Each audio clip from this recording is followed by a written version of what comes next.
Paz, meus irmãos. Boa noite. Me sinto honrado de estar aqui conhecendo mais uma parte do corpo de Cristo, né? Como o nosso amado pastor falou, já estou no Verbo da Vida há bastante tempo. Eu acredito que 30 anos, né? Eu não sou velho não, tá? Eu cheguei criança no Verbo da Vida, tá? Mas é isso mesmo. 30 anos eu acho que eu fiz o ano passado. Esse ano, agora em abril, eu estou fazendo 31 anos. Estou no Verbo da Vida por mais de 29 anos servindo no Verbo da Vida lá em Paulista. Não sei se você sabe, mas a Igreja Verbo da Vida em Paulista foi a primeira do Verbo aqui em Pernambuco. Então é uma igreja que tem bastante tempo lá. E o Senhor me direcionou há pouco mais de 1 ano e meio a estar servindo junto com o pastor Cristiano e tem sido uma bênção. Amém? Então, eu fiquei muito feliz com o convite e também com a temática que foi colocada para nós viéssemos a ministrar. Esse é um culto do resgate, não é verdade? Um culto evangelístico. E a palavra de Deus, ela é poderosa, ela é eficaz, ela é penetrante, mais cortante do que uma espada de 2 gumes. E é ela que vai prevalecer nesse lugar, nessa noite. Amém? Então, se você puder curvar a sua cabeça, eu gostaria de orar. Senhor, te dou graças por essa noite, te dou graças por essa igreja. Obrigado, Senhor, por cada um dos meus irmãos que deixaram suas casas e vieram para cá com a intenção de entregar o seu culto a você. Entregar, Senhor, entregar-se por completo, deixando tudo que possa impedi-los deles de receber para trás. Se ficou algum problema para resolver, eles vieram crendo que você está cuidando de todas as coisas. Porque você é aquele que zela por cada um de nós, você é aquele que cuida de cada um de nós, você é aquele que alcança as nossas necessidades. E nós cremos que nessa noite nós sairemos daqui com as nossas necessidades supridas, as nossas necessidades alcançadas, Pai. Eu te dou graças porque tua palavra diz que você é poderoso para fazer infinitamente mais de tudo quanto pedimos ou pensamos. Então nós cremos que nessa noite as nossas expectativas serão superadas, porque você vai fazer infinitamente mais. Você vai fazer infinitamente mais daquilo que nós geramos no nosso coração. Porque você superabunda em todas as coisas. Porque você é um Deus superabundante. E tudo que você se manifesta para as nossas vidas é comparável e compatível a quem você é, Senhor. Eu te dou graças por vidas sendo salvas nesse lugar, nessa noite. Eu te dou graças porque a tua palavra diz: e conhecereis a verdade vos libertará. E eu sei que nessa noite pessoas vão ser libertas de áreas que muitas vezes estiveram cativas por tantos anos, mas que a tua palavra é a rocha que vai quebrar, Senhor, toda a cadeia, trazendo liberdade, libertação onde precisa ser liberto, trazendo crescimento onde precisa crescer, trazendo avanço onde precisa avançar. Oh, aleluia, eu te dou graças pelo teu Espírito se movendo poderosamente nesse lugar. Eu creio que pessoas já estão sendo curadas desde o momento do louvor, porque onde tua palavra é ministrada, onde o teu Espírito está, aí a liberdade, aí a cura, aí a provisão, aí há glórias para ti, Senhor. E eu creio que nessa noite não vamos sair daqui da mesma forma. Se entramos tristes, vamos sair saltando de alegria, Pai. Se entramos enfermos, vamos sair daqui curados. Se entramos presos, vamos sair daqui libertos, porque é assim que tua palavra faz. E é essa expectativa que nós geramos nessa noite, para receber tudo que você tem para disponibilizar nesse lugar, nessa noite. E do jeito que você deseja que aconteça, acontecerá.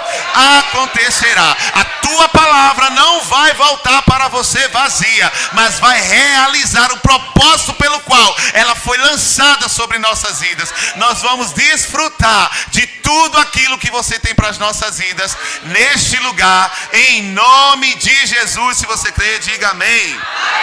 Irmãos, a palavra de Deus é poderosa e não tem como a gente não se animar com ela. Amém? Não tem como você não se animar com a palavra de Deus, irmãos.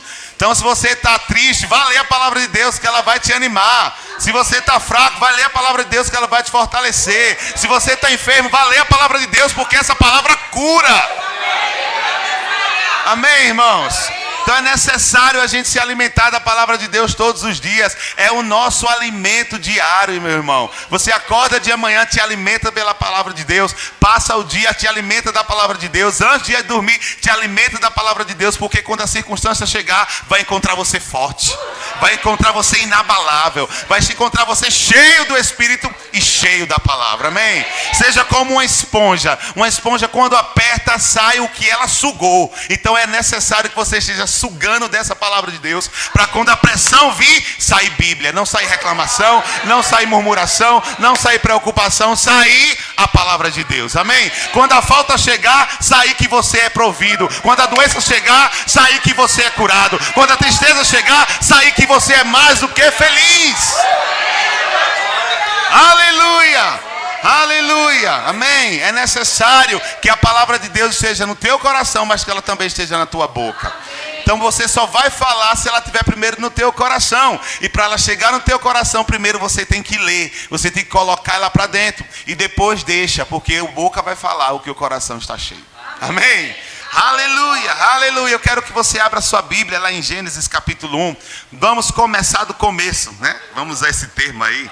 Talvez não seja tão muito certo aí para os professores de português de plantão, mas é esse termo mesmo que eu vou usar.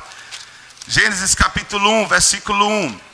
Irmãos, para que a gente possa entender o propósito de Deus para as nossas vidas, é necessário entender o motivo pelo qual Ele nos criou. Por que estamos aqui?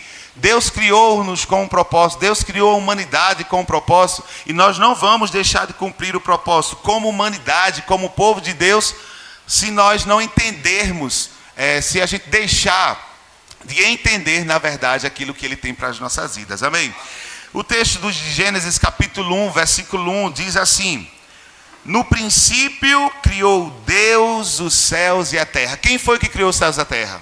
Deus. Irmãos, não importa as teorias que possam ser criadas, não importa o que os cientistas podem dizer, mas eu creio no que a palavra diz. E a palavra diz que quem criou os céus e a terra foi Deus. Amém? E é interessante que o termo Deus que foi utilizado aqui, e Deus criou, no princípio Deus criou os céus e a terra, é a palavra Elohim. A palavra Elohim, ela é uma das palavras que são traduzidas como Deus no Antigo Testamento. O texto bíblico em português muitas vezes é traduzido apenas como Deus, mas no original, em hebraico ou aramaico, assim como foi escrito no Antigo Testamento, existem palavras que vão refletir a forma como Deus estava se manifestando naquele momento. Se Ele estava se manifestando como aquele que cura, vai ser Rafá. Se Ele estava se manifestando como aquele que provê, é Jirê. E nesse momento, o texto aqui no original utilizou o termo Elohim, que é o Deus plural, o Deus no plural. E assim nós entendemos, irmãos, que o Deus estava se manifestando aqui na sua forma trina. Era a trindade em operação aqui no momento da criação. Deus Pai, Deus Filho e Deus Espírito Santo estava criando todas as coisas. Deus como arquiteto de tudo, como idealizador da criação. O Espírito que estava naquele momento pairando sobre a face do abismo. E o Deus Filho, aquele que ia sair com uma palavra viva que saía da boca de Deus. Então aqui o Deus Elohim, o Deus trino, o Deus plural estava em manifestação no momento da criação das coisas, no momento da criação do universo, no momento que Ele nos criou, estava a trindade envolvida na criação. Diga aleluia. O versículo 2 diz assim: a terra, porém, estava sem forma e vazia, havia trevas sobre a face do abismo, e o Espírito de Deus pairava por sobre as águas. E o versículo 3 diz: disse Deus, haja. Então a gente vê aí a trindade em manifestação. Como eu falei, o Deus Pai, o idealizador, o arquiteto de todas as coisas. Nós vemos que o Espírito estava pairando. Essa palavra pairar, ela tem o sentido de gerar algo. É como se o Espírito estivesse gerando. É como a ave que está chocando o ovo. Então o Espírito de Deus estava ali gerando tudo aquilo que iria sair da boca de Deus. Amém? E no momento que Deus fala, haja luz, a palavra sai e o Espírito de Deus vai corresponder àquilo que estava saindo da boca de Deus. Então diga assim: no início, Deus, Elohim, o Deus plural, a Trindade, estava envolvida na criação das coisas. Amém? Aleluia. Agora vai lá para o versículo 26 do mesmo capítulo 1. Versículo 26 vai dizer o seguinte, 26 e 27. Também disse Deus: façamos o homem à nossa imagem, conforme a nossa semelhança. Mais uma vez nós temos a compreensão, reenfatizando o que eu falei no começo, a Trindade mais uma vez, porque o verbo aí está no plural. Façamos o homem à nossa imagem, façamos o homem à nossa semelhança. E o versículo continua dizendo: tenha ele domínio. Diga assim: domínio. Aponte para alguém que está do seu lado e diga assim: Deus te criou, te formou, te estabeleceu para dominar. Ele te colocou aqui nessa terra numa posição de domínio, porque Ele te fez a imagem e semelhança dEle. Era para que o homem fosse aqui na terra, ocupasse uma posição de domínio que Deus ocupava em todo o universo. Deus colocou o homem para ocupar uma posição de domínio e de governo nessa terra, que era semelhante à posição que Deus possuía em todo o universo. Deus criou a terra, estabeleceu tudo o que tinha que estabelecer, criou um jardim para colocar o homem, disse o homem: governe, disse o homem: domine, disse o homem: seja como eu sou, a semelhança de como eu sou em todo o universo. Nós entendemos que nós não temos como ter a capacidade de domínio e poderio de Deus, mas Deus colocou em nós, irmãos, algo que era dele. A vida dele foi colocado dentro de nós. A essência dele foi colocado dentro de nós. O potencial criador, o potencial de dominar, o potencial de governar, o potencial de estabelecer foi colocado dentro de mim e dentro de você.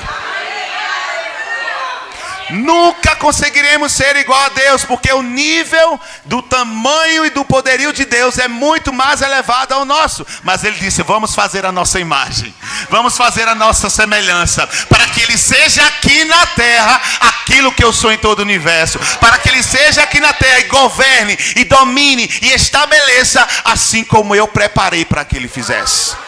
Então Deus te criou com esse propósito. E nós hoje, irmãos, não podemos nos subjugar às coisas de Satanás. Não podemos nos subjugar ao pecado. Nós não podemos nos subjugar ao domínio do diabo. Pelo contrário, quem tem que dominar é você. Quem tem que mandar é você. Quem tem que estabelecer é você. Porque isso foi colocado dentro de mim e dentro de você, meu amado.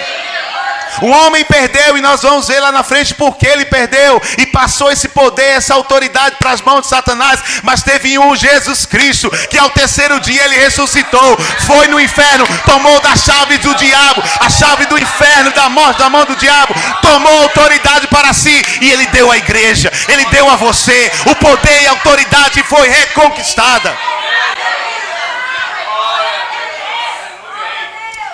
Aleluia! Jesus sabia que ele precisava ir, e que ele precisava deixar aqui na terra alguém para continuar aquilo que ele tinha começado. E sabe quem foi que ele deixou? Aleluia. Aleluia. Deus é bom demais, meu irmão. Deus é bom demais. Diga assim: eu nasci para dominar. Eu nasci para governar.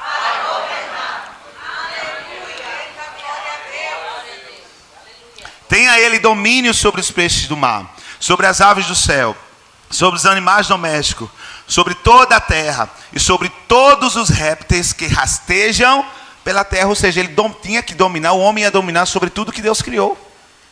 Deus criou, estabeleceu e disse para o homem: domine, governe, ocupe uma posição de autoridade aqui na terra.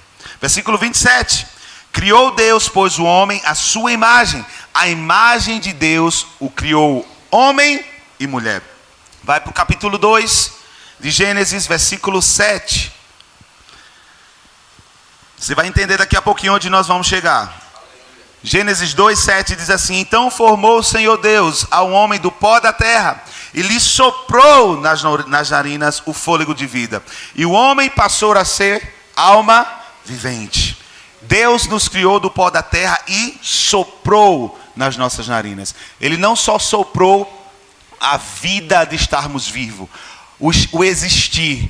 Não só soprou o nosso fôlego de vida, mas ele soprou daquilo que fazia parte dele, da vida dele, da essência dele. Se eu sopro aqui, junto com o meu sopro, saem coisas que pertencem a mim, que estão dentro de mim.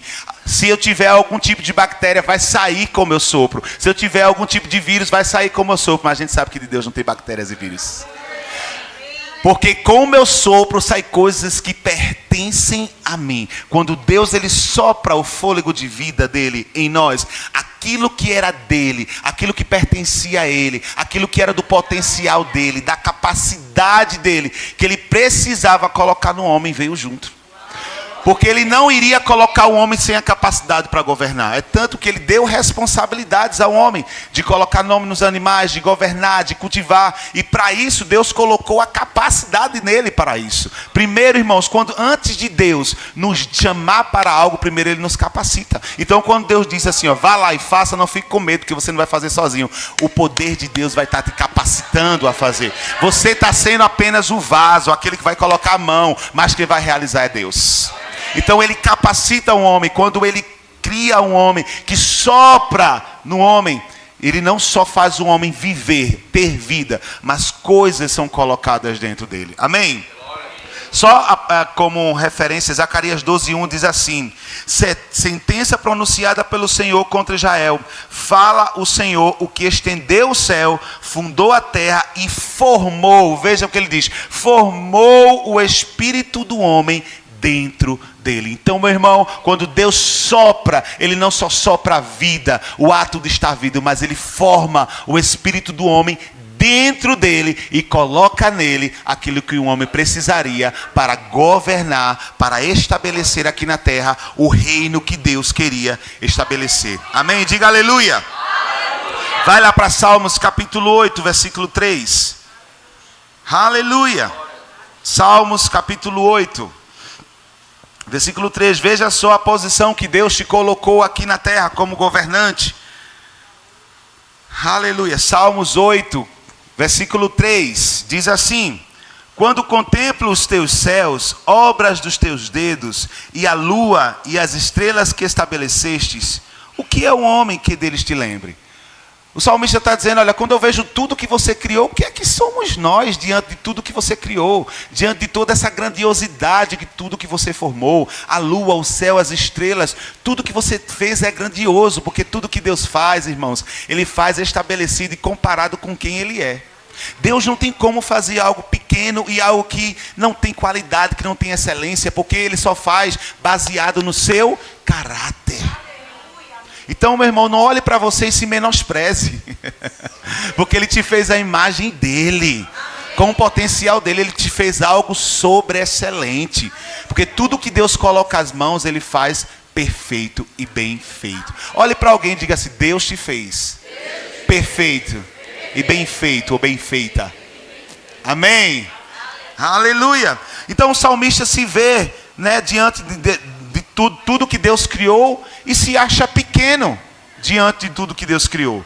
E o versículo continua dizendo aí, o versículo 4: e o filho do homem que eu visites, versículo 5, fizeste-o, no entanto, por um pouco menor do que, a palavra original é Elohim.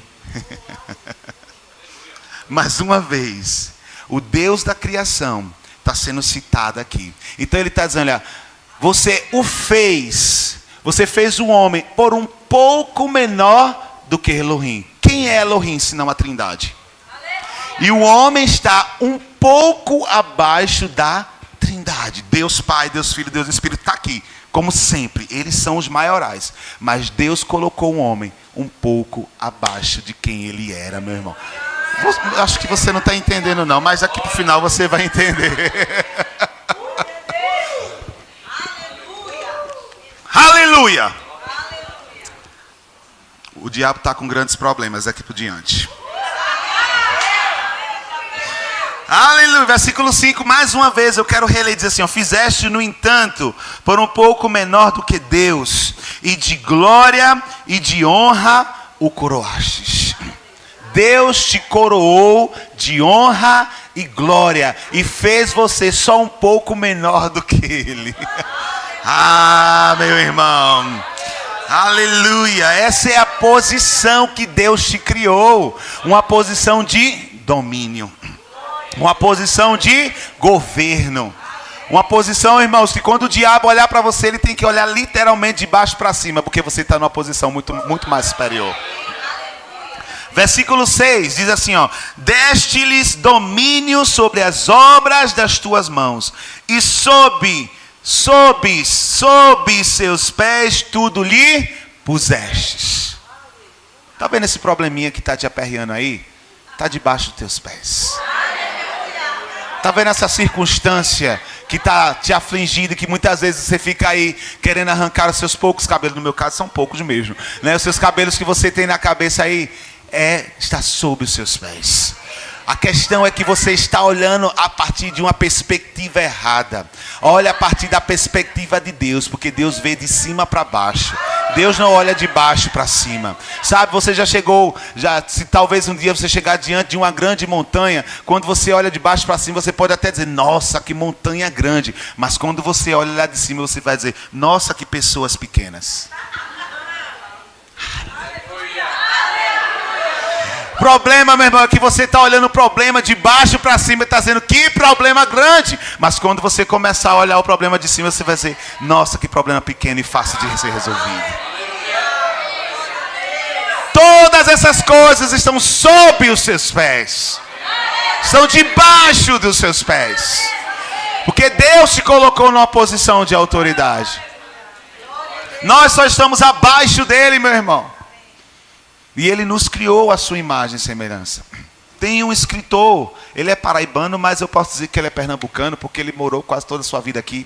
Um escritor secular, mas era cristão, tá certo? Chamado Ariano Suassuna, vocês devem ter conhecido ele. E ele, certa vez, em uma de suas palestras, eu sou professor também, então eu assisti algumas palestras dele. Em uma de suas palestras, ele falando, né, que ele pegou não sei se você já viu esse vídeo, ele estava com um pregador de roupa. Ele disse, você está vendo esse pregador de roupa? Algo tão simples. Mas são 2 pedacinhos de pau. Com um ferrozinho engenhosamente dobrado.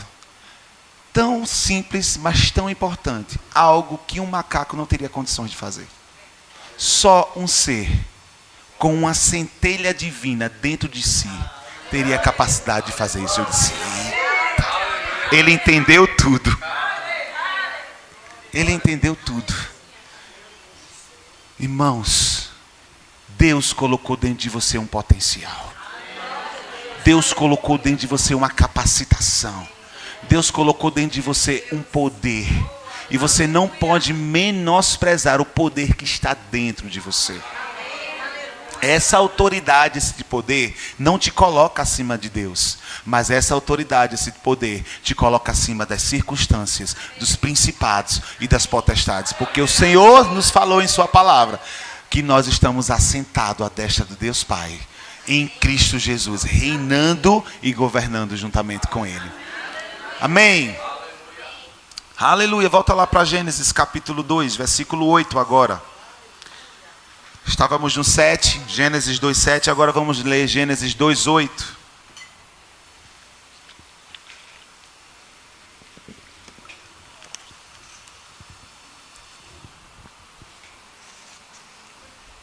Gênesis capítulo 2, versículo 8. Diz assim: e plantou o Senhor Deus um jardim no Éden, na direção do Oriente, e colocou quem lá dentro? E pôs nele o homem que havia formado. Versículo 9. Do solo fez o Senhor Deus brotar toda a sorte de árvores agradáveis à vista e boas para o alimento, e também a árvore da vida no meio do jardim, e a árvore do conhecimento do bem e do mal. Irmãos, quando eu leio esse texto, eu vejo aí 3 tipos de árvores que foram colocadas dentro do jardim. 3 espécies de árvores que foram colocadas dentro do jardim. O primeiro tipo de árvore é árvores agradáveis à vista e boas para o alimento.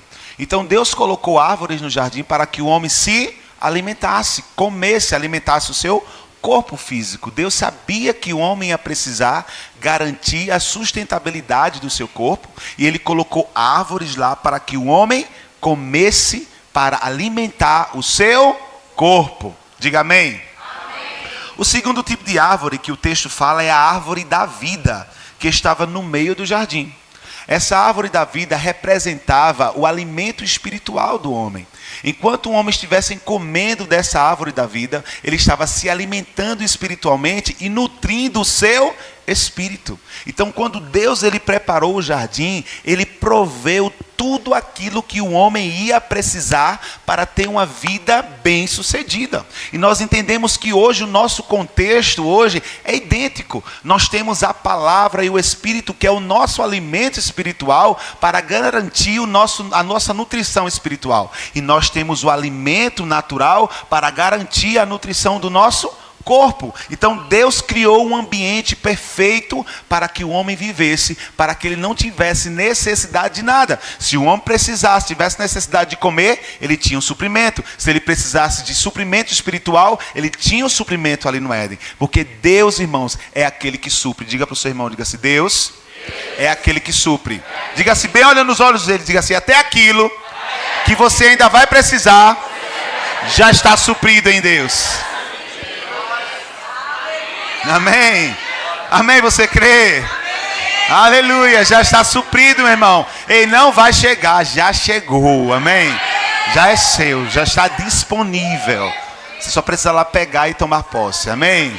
Aleluia. Então havia isso ali disponível. E o terceiro tipo de árvore, que é essa última que nós lemos aqui, a árvore do conhecimento do bem e do mal. E Deus falou para eles e disse assim: olha, vocês podem comer de qualquer árvore. Isso quer dizer que o homem podia comer da árvore boa para o alimento e da árvore da vida. Você só não pode comer dessa terceira árvore, que é a árvore do conhecimento do bem e do mal.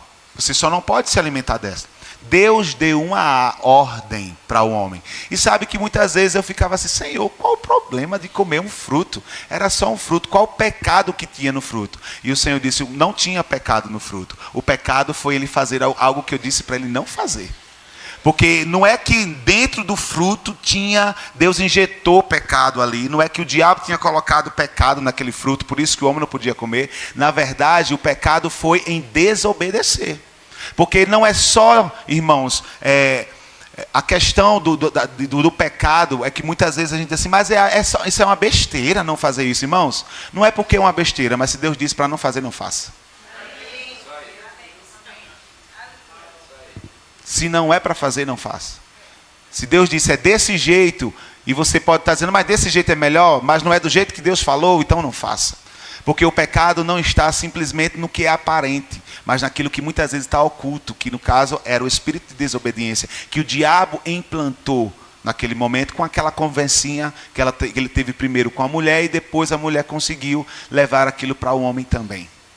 Então Deus disse: olha, não coma, vocês podem se alimentar de tudo, mas dessa árvore você não vai se alimentar.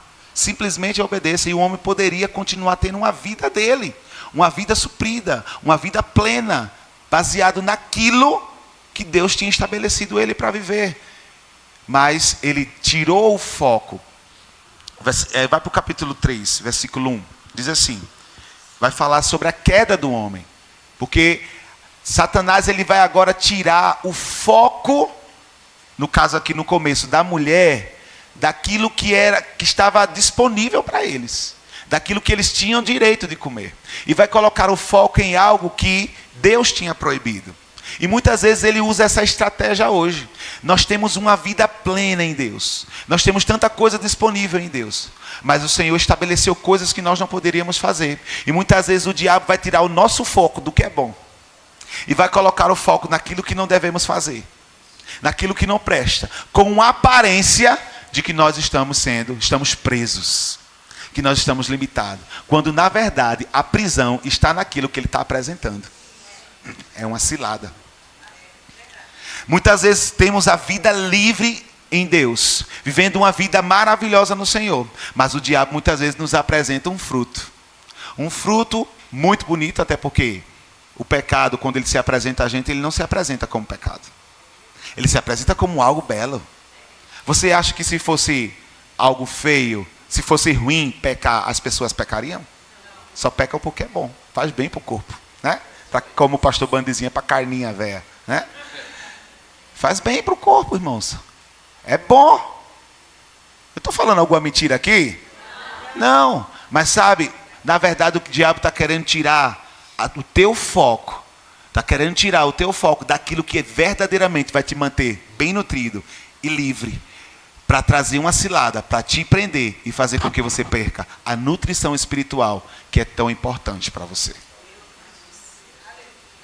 E é a partir daqui que a gente vai focar em algumas coisas. Glória a Deus que eu ainda tenho 5 horas ali naquele relógio. Estou brincando.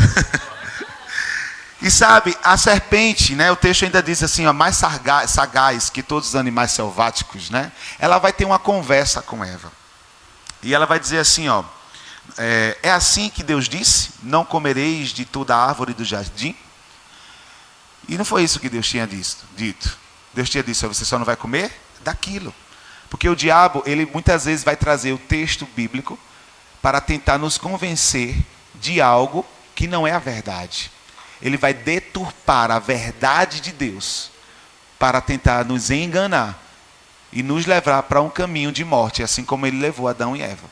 Eles não morreram fisicamente, mas morreram espiritualmente e se separaram da árvore da vida, que era o alimento espiritual que estava nutrindo espiritualmente eles, e condenou toda a humanidade à morte espiritual e consequentemente à morte física. Amém? Vamos continuar a leitura aí. Versículo 2, respondeu-lhe a mulher, do fruto das árvores do jardim podemos comer, mas do fruto da árvore que está no meio do jardim, disse Deus, dele não comereis, nem tocareis nele, para que não morrais. Versículo 4, então a serpente disse à mulher, é certo que não morrereis, porque Deus sabe que no dia em que dele comerdes, se vos abrirão os olhos, e como Deus sereis conhecedores do bem e do mal. Irmãos, eu já perguntei ao Senhor, outrora. Eu disse, Senhor, por que você não queria que eles conhecessem? Por que você não queria que Adão e Eva conhecessem o mal, conhecessem o bem? E foi quando eu estudando o material do Rema, por isso que eu digo, faço Rema. Amém? Eu estudando o material do Rema, o autor me trouxe uma iluminação poderosa a respeito disso aqui. E eu quero ler aqui com vocês em Hebreus, deixa marcadinho aí que a gente volta. Vai voltar, vai lá para Hebreus, no capítulo 5, versículo 13 e 14. Hebreus, capítulo 5, versículos 13 e 14. Hebreus 5, versículos 13 e 14. Diz assim, ora, todo aquele que se alimenta de leite é inexperiente da palavra da justiça, porque é criança. Aí veja só o que o versículo 14 diz. Mas o alimento sólido é para os adultos, para aqueles que pela prática têm as suas faculdades exercidas. Para quê, irmãos? Para discernir não somente o bem, mas também o mal. O homem tinha a árvore da vida como alimento para nutrir o seu espírito. Era o alimento, era a palavra em forma de fruto, trazendo o alimento.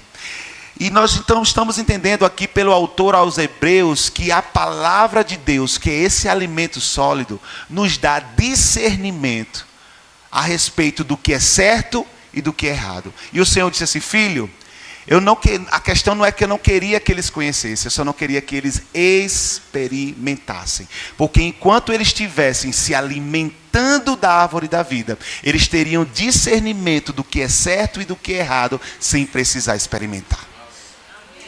Você não precisa experimentar do que é errado para saber que não presta para você.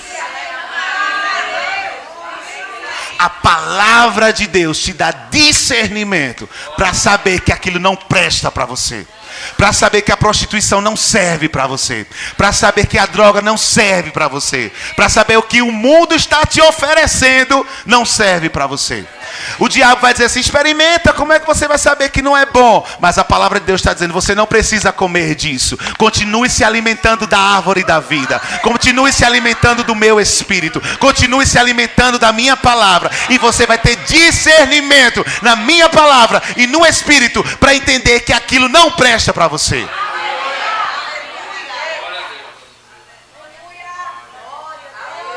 É, quando aquele amiguinho da faculdade diz assim: prova para ver como é. É quando aquela pessoa diz assim: experimenta, como é que você vai saber que a vida do mundão não é boa? Sabe, irmãos, eu dou glória a Deus porque eu me converti ainda adolescente. E eu não experimentei coisas nesse mundo, mas a palavra de Deus me deu discernimento para saber que não prestava. E sabe, se você experimentou, não se condene, porque agora você é nova criatura. Diga: eu sou nova criatura. E você não precisa voltar a experimentar para saber que aquilo não presta. Porque todo dia aparece algo novo nesse mundo, irmãos. Coisas que talvez você nunca experimentou quando estava lá no mundo. Porque todo dia uma novidade aparece. Mas eu digo para você: tem algo que se renova dentro de você que vai te levar para a vida eterna. Tem a palavra de Deus que está gerando e te caminhando para a vida eterna. Porque aquilo que parece ser bonito vai te levar à morte. Aquilo que parece ser tão belo, porque o fruto era atraente. O fruto era bonito. Deus não queria que o homem comesse daquele fruto, porque sabia que no momento que ele comesse, ele estaria morto espiritualmente. E isso acontece. O homem morre espiritualmente quando desobedece. E sabe, a posição que Deus tinha estabelecido para o homem, qual era a posição de autoridade? Uma posição de governo. É como se Deus tivesse estabelecido um trono para o homem aqui na terra e tivesse colocado ele sentado nesse trono. Sabe o que eu acho interessante? Quando Deus ele vem aqui à terra para falar com o homem, você acha que Deus não sabia onde o homem estava? Claro que Deus sabia. Deus é onisciente, Deus é onipresente, Deus sabe de todas as coisas. Mas por que Deus pergunta ao homem: onde estás? Porque o homem, Deus não estava procurando um lugar físico. Esse onde estás não é um lugar físico. É uma posição de autoridade que Deus tinha colocado o homem. O homem tinha decaído dessa posição de autoridade. O homem tinha decaído dessa posição de governo. Tinha decaído desse trono de autoridade que Deus tinha estabelecido para ele. Quando Deus pergunta para o homem: onde estás? Naturalmente, não era algo natural que Deus estava perguntando. Deus estava perguntando: eu tinha deixado tu numa posição de governo. Eu tinha te deixado numa posição de autoridade. Eu tinha te colocado numa posição de domínio. Onde é que você está que eu não estou te vendo nessa posição? O homem tinha decaído desse lugar. O homem tinha decaído dessa posição. Porque tinha desobedecido. E quando nós desobedecemos, irmãos, nós decaímos dessa posição. Aquele que está debaixo dos nossos pés agora passa a nos dominar. Quando nós aceitamos a cilada do diabo, nós estamos dizendo: diabo, agora você está mandando em mim. Porque agora você, ao invés de ouvir as direções de Deus, decidiu acatar aquilo que Satanás te ofereceu e aceitou como verdade, porque você só come aquilo que você considera que vai trazer algum tipo de benefício a você. Você não se alimenta achando que algo vai fazer mal para você. Você se alimenta achando que vai trazer algum tipo de benefício. Mas deixa eu dizer para você, nada que for oferecido, mesmo que venha com o nome de trazer algum tipo de benefício para você, que vá contra aquilo que a palavra de Deus falou para você, vai ser algo bom para você. Se está sendo oferecido algo para você com um possível benefício, mas se aquilo que está sendo oferecido não for alinhado com o que a palavra de Deus falou para você, não aceite. Porque não vai trazer benefício, vai trazer morte. E o lugar que Deus estabeleceu para você, um lugar de governo, um lugar de autoridade, o diabo não está feliz por você estar ocupando esse lugar, porque era um lugar que ele queria estar. Porque quando encontra-se iniquidade em Lúcifer, quando ele se acha que é melhor que Deus, ele diz: olha, eu vou subir ao trono do Altíssimo e serei semelhante a ele. Aí Deus faz e nos cria a imagem e semelhança dele. Então nós somos o plano de vingança de Deus para o diabo. O diabo queria ser igual a Deus. Deus vai criar eu e você semelhante a ele. Então ele vai fazer de tudo para nos destruir. Ele vai fazer de tudo para nos derrubar. Ele vai fazer de tudo para fazer como ele fez com Adão e Eva, para que nós decaiamos dessa posição de governo. E aquele que mandava, agora é dominado. Aquele que governava, agora é governado.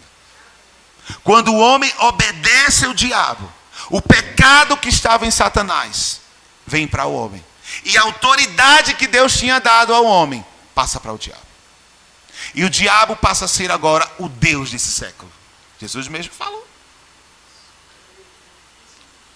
Ele passou a ser o príncipe desse século. Um lugar de domínio que Deus tinha estabelecido para o homem entrega ao diabo. Porque naquele momento que o homem desobedece e acata ao conselho de Satanás, há essa troca. Porque ali há uma aliança. E numa aliança, quando se faz uma aliança, o que é meu, agora é seu. E o que é seu, agora é meu. E no momento que o homem se aliancia com Satanás, a autoridade passou a ser do diabo. E o pecado passou a estar no homem. E a separação. Com a separação, a morte. Com a morte, o homem agora não poderia mais acessar a árvore da vida. Deus cancela, coloca o homem para fora do jardim, impede que o homem acesse a árvore da vida. E agora o homem perde a nutrição espiritual. E é por isso, irmãos, que o Antigo Testamento, ele, entre aspas, eu vou usar uma aspas bem grande aqui, teve um certo prejuízo. Por causa do distanciamento do homem com Deus. Esse distanciamento impediu que o homem pudesse ter comunhão com Deus de verdade. Era uma comunhão distante. E por isso que Deus criou tantas artimanhas no Antigo Testamento para ter algum tipo de comunhão com o homem. Deus, ele desce ao nível do homem. Porque o homem é um ser trino, você já sabe disso, eu tenho certeza que você é bem alimentado aqui nessa igreja. O homem é espírito, habita no corpo e possui uma alma. No momento que ele peca, o seu espírito morre. E se o seu espírito morre, fica apenas duas dimensões do homem ativa. A razão e o físico, o corpo. Só aquilo que é racional e aquilo que é tato, que é palpável, é que fica ativo ao homem. Por isso que tudo que Deus cria no Antigo Testamento é algo muito espetacular. Tem trovão, tem relâmpago, tem nuvem, tem óleo. É o tabernáculo. Porque o homem, para entender as coisas espirituais, precisava de algo natural. Porque o espírito do homem estava morto.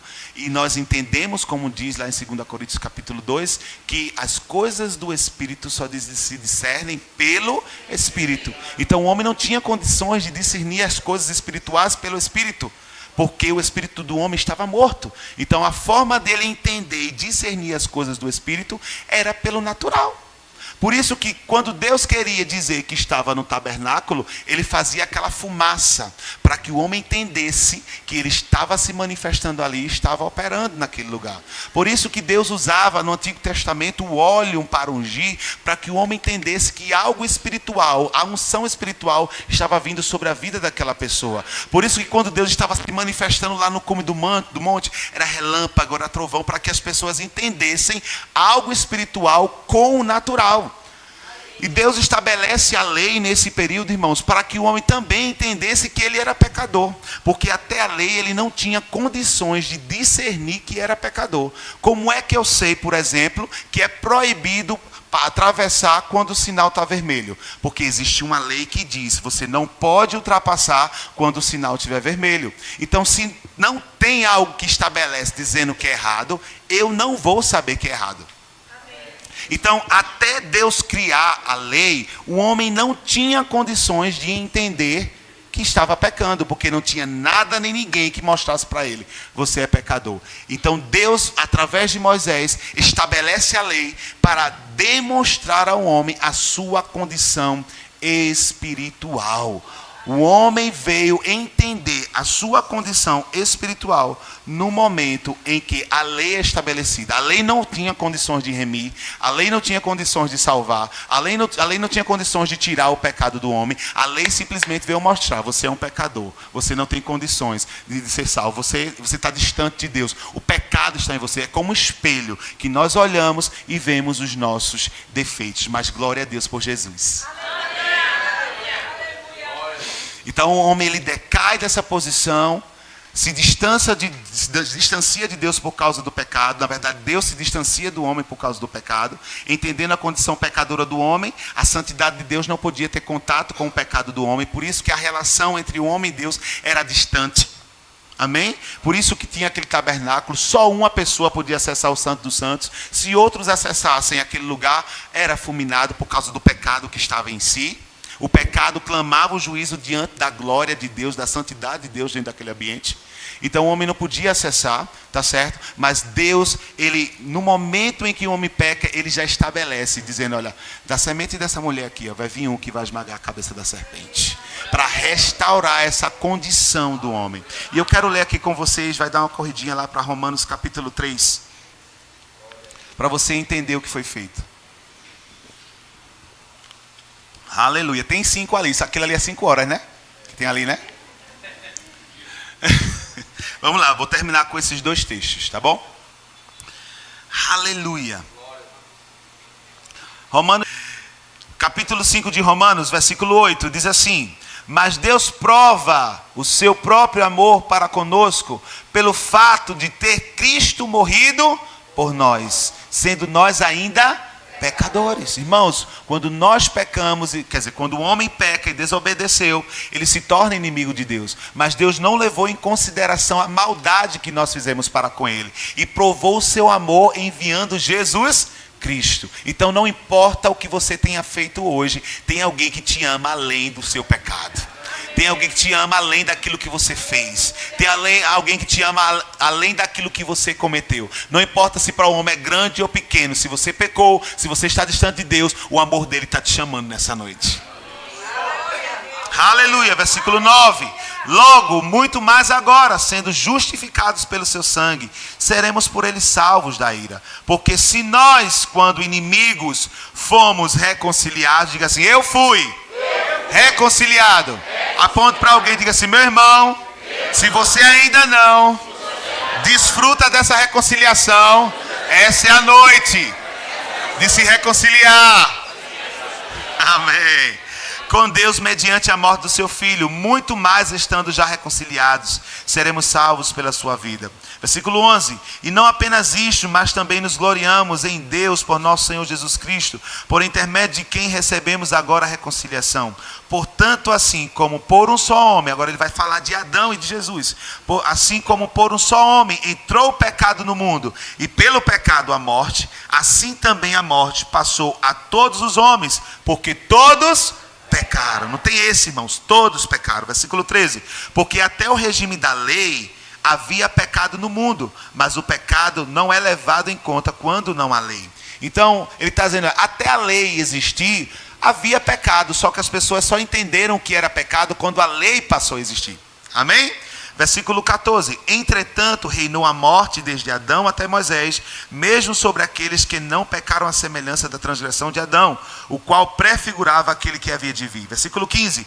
Todavia não é assim o dom gratuito como a ofensa, porque se pela ofensa de um só morreram muitos, muito mais a graça de Deus e o dom pela graça de um só homem, Jesus Cristo, foram abundantes sobre muitos.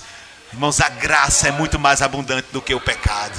Diga assim: a graça é muito mais abundante do que o pecado.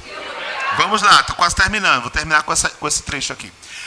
Versículo 16. O dom, entretanto, não é como no caso em que somente um pecou, porque o julgamento derivou de uma só ofensa para a condenação. Mas a graça transcorre de muitas ofensas para a justificação. Ele está dizendo assim, olha, o potencial que dá na graça para purificar é muito maior do que o potencial que está no pecado para macular. Porque para eu sujar, se eu pegar uma roupa e sujo, é fácil. para limpar é muito mais difícil. É assim ou não é? Então, o potencial para limpar tem que ser muito maior do que o potencial para sujar. Ele está dizendo, a graça que limpou foi muito maior do que o pecado que sujou. Versículo 17. Se pela ofensa de um e por meio de um só reinou a morte, muito mais. Diga-se, muito mais. Agora ele vai falar de mim e você, os que receberam a abundância da graça e o dom da justiça reinarão em vida por meio de um só, a saber, Jesus Cristo. Então aquele reinado que o homem tinha perdido por causa do pecado foi resgatado em Jesus Cristo. E agora pela graça que superabunda na nossa vida, nós podemos reinar em vida. Diga aleluia! Vamos terminar o texto, vamos terminar o capítulo. Aleluia, 18. Pois assim como por uma só ofensa veio o juízo sobre todos os homens para a condenação, assim também por um só ato de justiça. Aleluia. Veio a graça sobre todos os homens para a justificação que dá vida. Porque como pela desobediência de um só homem, muitos se tornaram pecadores, assim também por meio da obediência de um só, muitos se tornarão justos. Aleluia! A desobediência de um fez muitos se tornar pecadores, mas a graça que fluiu de um, a obediência de um, tornou aqueles que eram pecadores, que estavam sujos, limpinho. Alvo como a neve, justo diante de Deus, não pela nossa própria justiça, mas pela justiça dele. Aleluia. Hoje você não é pecador, você é justo. Aleluia, irmãos, eu estou com vontade de ir correndo daqui para casa. Versículo 20, sobreveio a lei para que avultasse a ofensa, ou para que superabundasse a ofensa. Mas onde abundou o pecado? Onde abundou o pecado? Superabundou a graça de Deus. Porque a graça é muito maior, irmãos. A graça que está em você é muito maior para te garantir que você vai continuar andando em santidade, sabe? As pessoas acham que graça é permissão para pecar. Graça é capacitação de Deus para andar em santidade. Amém? Aleluia. Superabundou a graça, a fim de que, como o pecado reinou pela morte, assim também reinasse a graça pela justiça para a vida eterna, mediante Jesus Cristo, nosso Senhor. Amém? Aleluia. Deus te criou numa condição favorável, te colocou num ambiente espetacular como um ser humano. O homem desobedece, peca, se afasta de Deus. Deus desce ao nível do homem para alcançar um homem na dimensão em que ele estava. Cria a lei, estabelece a lei na verdade, para que o homem entendesse que era pecador. Envia Jesus para manifestar uma graça muito maior e superabundante, além daquilo que o pecado tinha capacidade, porque a capacidade da graça é muito maior do que a capacidade do pecado. A capacidade da graça para limpar é muito maior do que a capacidade do pecado para sujar. E eu vim aqui nessa noite para dizer para você que talvez ainda não tenha sido justificado. Você que ainda está distante dessa graça, que ainda não foi reconciliado. Deus quer trazer você de volta para essa posição que foi resgatada por Jesus Cristo. Jesus trouxe de volta a nossa condição de governo. Jesus trouxe de volta a nossa condição de domínio. Jesus trouxe de volta a nossa comunhão com o Pai. Aquele lugar que representava o jardim do Éden, que o homem agora não tinha mais acesso para se alimentar da árvore da vida, foi trazido de volta. Esse lugar hoje é o teu coração. É nesse lugar que Deus quer habitar, para que você possa continuar tendo comunhão com Ele. E aquilo que o homem antes era impedido de fazer, que é acessar a árvore da vida para se alimentar espiritualmente, hoje está disponível para que você entre, acesse e se alimente. Sabe, o Santo dos Santos era um lugar inacessável para quase toda população judaica, só o sumo sacerdote entrava lá. Mas quando Jesus bradou naquela cruz, está consumado, o véu do templo se rasgou de alto a baixo. Era Deus dizendo: agora você tem livre acesso à minha presença. Vocês que outrora tinham que ficar distante, podem voltar para a casa do Pai. E eu quero saber se tem alguém aqui nessa noite que deseja receber Jesus como Senhor e Salvador da sua vida, ou se você se afastou por algum motivo, deseja se reconciliar, ser reconectada a essa videira verdadeira. Sabe, Eu entendo que haverá uma necessidade sim de você congregar numa igreja, de você se estabelecer num corpo, de você servir numa igreja local. Mas nós não estamos aqui pregando religião, nós estamos pregando Jesus Cristo. Aquele que restaurou a vida daqueles que se deixaram ser restaurados. Aquele que nos reconectou ao Pai. Ele está de braços abertos para te receber nessa noite e te trazer de novo a uma posição. Alguém aqui nessa noite deseja receber Jesus ou voltar para Jesus, se afastou por qualquer motivo. Olha, não deixe o diabo dizer, olha, você é muito pecador para receber Jesus. Não há pecado tão grande que a graça dele não tenha capacidade de limpar. Lembra que eu falei que o potencial da graça para limpar é muito maior do que o potencial do pecado para sujar. Jesus é o bem, nosso bem mais precioso. E se você deseja ter essa vida dentro de você, restaurada, ter essa comunhão com o Pai, deixar de ser pecador para se tornar filho de Deus, justiça de Deus e reinar em vida, eu estou aqui para te conduzir a Cristo e te receber, não só eu, mas toda essa igreja está aqui para te receber de braços abertos. Alguém aqui nessa noite deseja? Aleluia. Amém. Tem uma. Glória a Deus, meu. Vem cá, meu irmão. Quem tiver com ela aí, ajude ela a vir. Se tiver mais alguém, venha. Seja corajoso, corajosa como ela.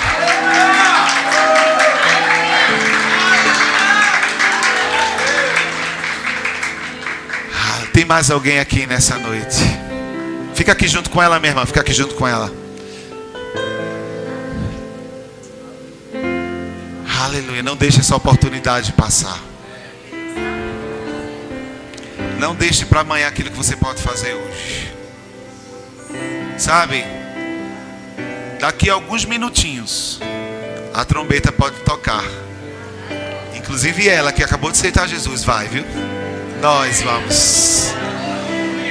Não espere para amanhã. Amanhã pode ser tarde demais. Deus enviou Jesus como prova do seu amor para todos nós. Eu queria o microfone para ela confessar Jesus. Aleluia. Essa foi a melhor decisão que você tomou na sua vida. E eu tenho certeza que a sua vida jamais será a mesma. Ela está voltando para o Senhor. Você pode falar algo?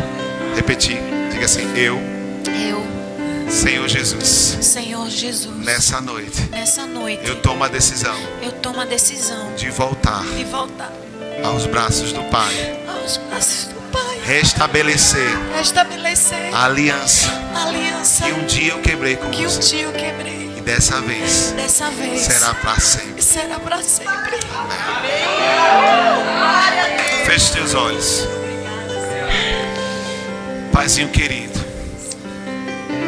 ela como filho pródigo, certo dia decidiu seguir a vida dela e se afastar da tua casa. Mas assim como ele, ela está voltando aos braços do Pai, para ser cuidada, para ser amada, para ser restaurada como ninguém a amou. Obrigado, Senhor, porque o teu amor constrange, o teu amor restaura. Em nome de Jesus, toda a prisão na alma caindo por terra, sendo livre.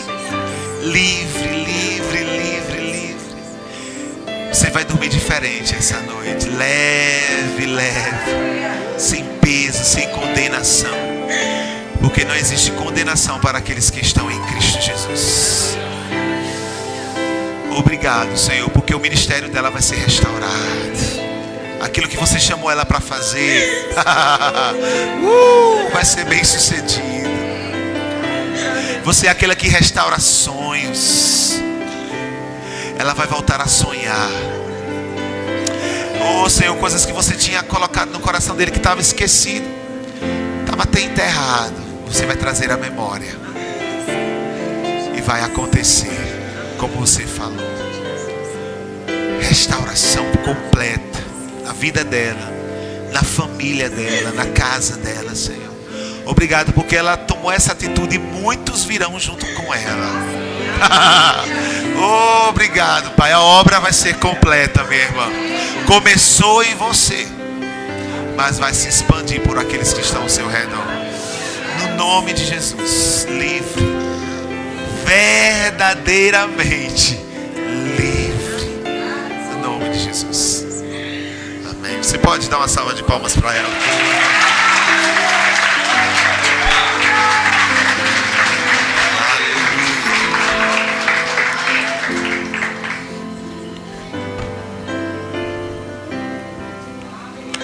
Quero saber se alguém está com algum processo de enfermidade e gostaria de receber a oração da fé e ser completamente curado, sair daqui completamente curado. Eu sei que a palavra cura, eu creio que pessoas foram curadas no momento da pregação. Mas se você deseja, eu estou aqui para juntar contigo em fé e orar. Todos curados? Se tiver, venha. Todos curados? Então glória a Deus, amém? Para mim, mais uma vez, eu gostaria de agradecer, né, aos pastores, também ao pastor Guilherme, a sua esposa, que hoje não estão aqui, mas quero dizer que foi uma honra me sentir abraçado. Parece que eu estou pregando na minha igreja, amém? Vocês são bênção, vocês puxam da palavra, puxam da unção, e isso é maravilhoso, amém? Gostaria de agradecer pela oportunidade e bênção, a gente se encontra, amém? Fiquem na paz.